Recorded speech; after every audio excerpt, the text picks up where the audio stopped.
2 ദിവസങ്ങൾക്ക് മുമ്പ് ഹൈദരാബാദിൽ നടന്ന ഒരു സംഭവം ഇന്ത്യയിൽ വലിയ രീതിയിൽ ചർച്ചയാവുകയും വൈറലാവുകയും ചെയ്യുന്നുണ്ട്. ജാതിയുടെയും മതത്തിൻ്റെയും പേരിൽ മനുഷ്യരെ ഭിന്നിപ്പിക്കാൻ നോക്കുന്നവർക്ക് മുസ്ലിമായ ഒരു കൊച്ചുകുട്ടി നൽകിയ ഒന്നൊന്നര മറുപടിയാണ് ഇപ്പോൾ ഇന്ത്യയിലുടനീളം വലിയ തരംഗമായി മാറുന്നത്. ഹൈദരാബാദിലെ ഒരു അപ്പാർട്ട്മെൻറ്റിൽ വെച്ചുണ്ടായ തർക്കത്തിനിടയിലാണ് ഈ ഒരു സംഭവം നടക്കുന്നത്. അവിടെയുണ്ടായിരുന്ന മുസ്ലിം വിരുദ്ധത മൂത്ത ഒരു സംഘി മുസ്ലിമായ ഒരു ആൺകുട്ടിയോട് നീ പാകിസ്ഥാനിലേക്ക് പോടാ എന്ന് പറയുമ്പോൾ അതിന് ആ കുട്ടി നൽകിയ മറുപടി നല്ല ഒന്നൊന്നര മറുപടിയായിരുന്നു. കുട്ടിയുടെ ആ ഒരു മറുപടി കേട്ട് ആ സംഖ്യ നാണം കെട്ടുപോയി എന്ന് പറയാം. ആ ഒരു വീഡിയോ നിങ്ങളെ ഞാനൊന്ന് കാണിക്കാം.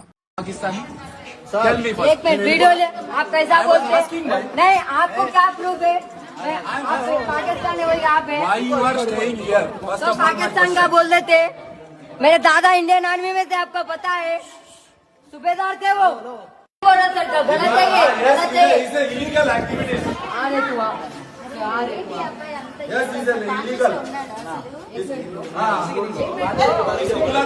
ये लोग बोल रहे हैं कि हम पाकिस्तानी इधर बम लगाने को आए बिकॉज ये जो घर है वो पुलिस स्टेशन का है। क्या मुसलमानों का है? पाकिस्तानी है बिकॉज ऑफ मुसलमान। वो पाकिस्तानी बोल रहा मेरे को, वो जा रहा है वो वाला पाकिस्तानी नहीं बोल रहा। I am Indian. पुलिस कुछ नहीं कर रही, पुलिस कुछ भी नहीं कर रही, यहाँ पे पुलिस कुछ भी नहीं कर रही, पुलिस के हाथ में कुछ भी नहीं है। जो जिधर कम लोग हैं उधर पुलिस भी दबाने को देख रहा। पुलिस राइट है रॉन्ग है इससे कुछ भी इन्वॉल्वमेंट नहीं। पुलिस के सामने कर रहे हैं वो सब। पुलिस के सामने एक लेडी के ऊपर आ रहे, लेडीज के ऊपर पुलिस के सामने आ रहे हम लोग, लेडीज के ऊपर आ रहे। पाकिस्तान बोल रहा है। ഹൈദരാബാദിലെ മൽഖാജ്ഗിരി എന്ന സ്ഥലത്തുള്ള ഒരു റെസിഡൻഷ്യൽ അപ്പാർട്ട്മെന്റിലാണ് ഈ ഒരു സംഭവം അരങ്ങേറിയത്. അവിടെയുള്ള താമസക്കാർ തമ്മിൽ എന്തോ ഒരു തർക്കമുണ്ടാകുന്നു. എന്നാൽ സാധാരണഗതിയിൽ തീരേണ്ട ആ ഒരു തർക്കത്തിലേക്ക് അവിടെയുണ്ടായിരുന്ന ഒരു സംഘി മനഃപൂർവ്വം വർഗീയത കലർത്താൻ ശ്രമിച്ചപ്പോഴാണ് കാര്യങ്ങൾ പിന്നീട് കൈവിട്ടുപോയത്. വാക്ക് തർക്കത്തിനിടയിൽ അവിടെയുണ്ടായിരുന്ന മനസ്സിൽ വർഗീയത മൂത്ത ആ സംഘി ഒരു മുസ്ലിം കുട്ടിക്കെതിരെ തിരിയുകയും അവനോട് പാകിസ്ഥാനിലേക്ക് പോകാൻ ആവശ്യപ്പെടുകയുമായിരുന്നു. ഒരു തർക്കത്തിൽ മറുപടിയില്ലാതാകുമ്പോൾ അല്ലെങ്കിൽ സ്വന്തം ഭാഗത്ത് ന്യായമില്ല എന്ന് തോന്നുമ്പോൾ ഇത്തരം വർഗീയവാദികൾ ഉപയോഗിക്കുന്ന സ്ഥിരമായുധമാണ് ഈ പാകിസ്ഥാൻ പ്രയോഗം. എന്നാൽ അവിടെയുണ്ടായിരുന്ന ഉശിരുള്ള ആ ഒരു ആൺകുട്ടി ഇത് കേട്ട് മിണ്ടാതിരുന്നില്ല. ഞാൻ പാകിസ്ഥാനിയാണെന്ന് പറയാൻ നിനക്ക് എന്താണ് അവകാശം? അതിന് നിന്റെ കയ്യിൽ എന്ത് തെളിവാണുള്ളത്? എന്തിനാണ് ഇവിടെ താമസിക്കുന്നത് എന്ന് എന്നോട് ചോദിക്കാൻ നീ ആരാണ് എന്ന് അവൻ ആ സംഖ്യയുടെ മുഖത്ത് നോക്കി വിരൽ ചൂണ്ടിക്കൊണ്ട് ചോദിക്കുന്നുണ്ട്. തുടർന്ന് അവൻ വിളിച്ചു പറയുന്ന ഓരോ വാക്കുകളും ഓരോ ഇന്ത്യൻ പൗരൻ്റെയും കണ്ണു തുറപ്പിക്കുന്നതായിരുന്നു. എൻ്റെ മുത്തശ്ശൻ ഇന്ത്യൻ ആർമിയിലായിരുന്നു, നിനക്കറിയാമോ? അദ്ദേഹം ഒരു സുബേദാറായിരുന്നു. അതിനുശേഷം അവൻ ഉറക്കെ വിളിച്ചു പറയുന്നുണ്ട്, ഐ ആം ആൻ ഇന്ത്യൻ, ഞാനൊരു ഇന്ത്യക്കാരനാണ്. ആ കുട്ടിയുടെ വാക്കുകളിലെ ആത്മവിശ്വാസവും ആത്മാർത്ഥതയും കാണുമ്പോൾ തന്നെ അറിയാം അവൻ എത്രത്തോളം മാനസിക വിഷമത്തോടെയും എന്നാൽ അത്രത്തോളം അഭിമാനത്തോടുകൂടിയുമാണ് അത് വിളിച്ചു പറയുന്നതെന്ന്. സ്വന്തം രാജ്യത്ത് ജീവിക്കുമ്പോൾ കേവലം മതത്തിൻ്റെ പേരിൽ മാത്രം ഇങ്ങനെ മറ്റുള്ളവർക്ക് മുമ്പിൽ അവഹേളിക്കപ്പെടുമ്പോൾ ഉണ്ടാകുന്ന ആ ഒരു വേദന ആ കുട്ടിയുടെ ശബ്ദത്തിൽ നിന്നും നമുക്ക് മനസ്സിലാക്കാൻ സാധിക്കും. ഈ വീഡിയോ പുറത്തു വന്നതോടുകൂടി വലിയ രീതിയിലുള്ള ജനരോഷമാണ് അധിക്ഷേപിച്ച ഈ വ്യക്തിക്കെതിരെ ഉയർന്നു വരുന്നത്. കൊച്ചുകുട്ടികളുടെ മനസ്സിൽ പോലും ഇത്തരം വിഷം കുത്തിവെക്കാൻ ശ്രമിക്കുന്ന സങ്കുചിത ചിന്താഗതിക്കാരായ ഇത്തരം ആളുകളെ നിയമത്തിന് മുന്നിൽ കൊണ്ടുവരണമെന്ന് ഒട്ടനവധി ആളുകൾ ആവശ്യപ്പെടുന്നുണ്ട്. മറുഭാഗത്ത് ആ കുട്ടിയുടെ ധീരതയെ രാജ്യം ഒന്നടങ്കം അഭിനന്ദിക്കുകയാണ്. രാഷ്ട്രീയ ഭേദമന്യേ ജാതിമത ഭേദമന്യേ ലക്ഷക്കണക്കിന് ആളുകളാണ് ഈ കുട്ടിക്ക് പിന്തുണയുമായി രംഗത്തെത്തിയിരിക്കുന്നത്. പല പ്രമുഖരും ഈ വീഡിയോ പങ്കുവെച്ചുകൊണ്ട് കുറിച്ചതിങ്ങനെയാണ്, രാജ്യസ്നേഹം എന്നത് ചിലരുടെ കുത്തകയല്ല. ഈ രാജ്യത്തിന് വേണ്ടി ചോര ഒഴുക്കിയവരുടെ തലമുറകൾ ഇവിടെയുണ്ട്. അവരെ ചോദ്യം ചെയ്യാൻ ആർക്കും ഇവിടെ അവകാശമില്ല. ഇത്തരം ആളുകൾ യഥാർത്ഥത്തിൽ രാജ്യത്തിൻ്റെ ഐക്യം തകർക്കുകയാണ് ചെയ്യുന്നത്. സാധാരണക്കാരായ മനുഷ്യർക്കിടയിൽ പോലും വർഗീയതയുടെ മതിൽക്കെട്ടുകൾ പണിയാൻ ശ്രമിക്കുന്നവർക്കുള്ള ശക്തമായ ഒരു താക്കീതാണ് ഈ കുട്ടിയുടെ ഒരു മറുപടി. നോക്കിയൊരു സംഭവം കേവലം ഒരു അപ്പാർട്ട്മെന്റിലെ തർക്കമായി മാത്രം നമുക്ക് തള്ളിക്കളയാനാകില്ല. ഇന്ത്യ എന്ന മനോഹരമായ രാജ്യം കെട്ടിപ്പടുത്തിരിക്കുന്നത് വൈവിധ്യങ്ങളിലാണ്. ഇവിടെ എല്ലാ മതസ്ഥർക്കും എല്ലാ വിഭാഗം ആളുകൾക്കും തുല്യമായ അവകാശമുണ്ട്. ഇന്ത്യൻ സൈന്യത്തിൽ രാജ്യത്തിന് വേണ്ടി ജീവൻ ബലി നൽകിയവരിൽ എല്ലാ മതത്തിൽപ്പെട്ട ആളുകളുമുണ്ട്. ഒരു തർക്കമുണ്ടാകുമ്പോൾ പെട്ടെന്ന് ഒരാളുടെ മരത്തിലേക്ക് വിരൽ ചൂണ്ടുന്നതും അവരുടെ രാജ്യം വിട്ടുപോകാൻ പറയുന്നതും എത്രത്തോളം അപകടകരമായ ഒരു പ്രവണതയാണ്. എന്നാൽ പുതിയ തലമുറയിലെ കുട്ടികൾ അത്തരം അധിക്ഷേപങ്ങൾക്ക് മുന്നിൽ തലകുനിക്കാൻ അവർ തയ്യാറല്ല. അതിന് ഏറ്റവും വലിയ തെളിവാണ് ഈ ഹൈദരാബാദുകാരനായ ഈ കൊച്ചുപയ്യൻ. അവൻ തൻ്റെ അവകാശത്തെക്കുറിച്ച് ബോധവാനാണ്. സ്വന്തം കുടുംബം ഈ രാജ്യത്തിന് നൽകിയ സംഭാവനകളെക്കുറിച്ച് അവൻ അഭിമാനമുണ്ട്. നോക്കൂ, സംഘികൾക്ക് അല്ലെങ്കിലും കാലാകാലങ്ങളായുള്ളൊരു സ്വഭാവമുണ്ട്. ആദ്യം വലിയ വീരവാദമൊക്കെ പറയും.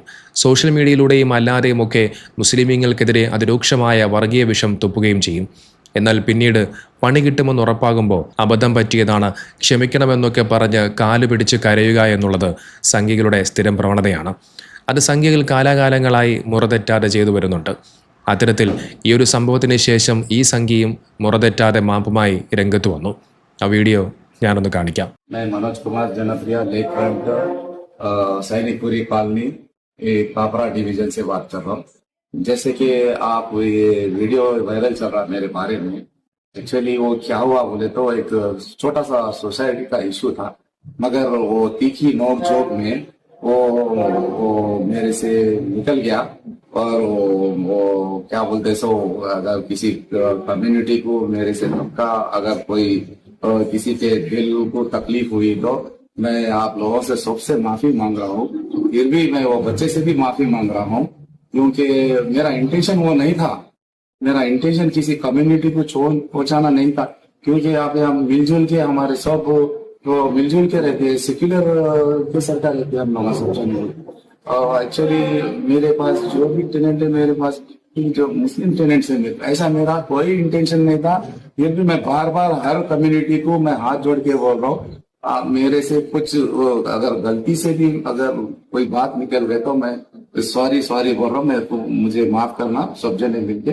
तो ऐसा कोई मेरा इंटेंशन ही नहीं था। अनकंडीशनली मैं माफी मांग रहा हूँ, बस इसे और इससे ज्यादा मैं कुछ नहीं कर रहा हूँ। मैं अनकंडीशनली हर एक कम्युनिटी से माफी मांग रहा हूँ। नमस्ते, सवालकम, धन्यवाद। നോക്കൂ, ഇവന്മാരൊക്കെ ഈ മാപ്പ് പറയുന്നത് തെറ്റ് ബോധ്യപ്പെട്ടിട്ടല്ല, മറിച്ച് തൽക്കാലം രക്ഷപ്പെടാനുള്ള ഒരു അടവ് മാത്രമാണ്. പിന്നീട് ഇവന്മാർ വീണ്ടും ഇതേ പണി തന്നെ ആവർത്തിക്കും. പ്രത്യേകിച്ച് കാരണങ്ങളൊന്നും തന്നെ വേണ്ട. എന്തിനും ഏതിനും ഇന്ത്യയിലെ മുസ്ലിമീങ്ങളോട് പാകിസ്ഥാനിലേക്ക് പോകാൻ പറയുന്ന സംഘികളെ നാം ഇന്നും ഇന്നലെയും കാണാൻ തുടങ്ങിയതല്ല. അത്തരത്തിൽ ഒരുപാട് സംഭവങ്ങൾ നാം എല്ലാവരും നിരന്തരമായി കണ്ടിട്ടുണ്ട്. ഇവന്മാരുടെയൊക്കെ സംസാരം കേട്ടാൽ തോന്നും ഇന്ത്യ എന്നുള്ളത് ഇവന്മാരുടെയൊക്കെ കുടുംബസ്വത്താണ് എന്നുള്ളത്. ഇന്ത്യ രാജ്യം ആരുടെയും കുടുംബസ്വത്തല്ല.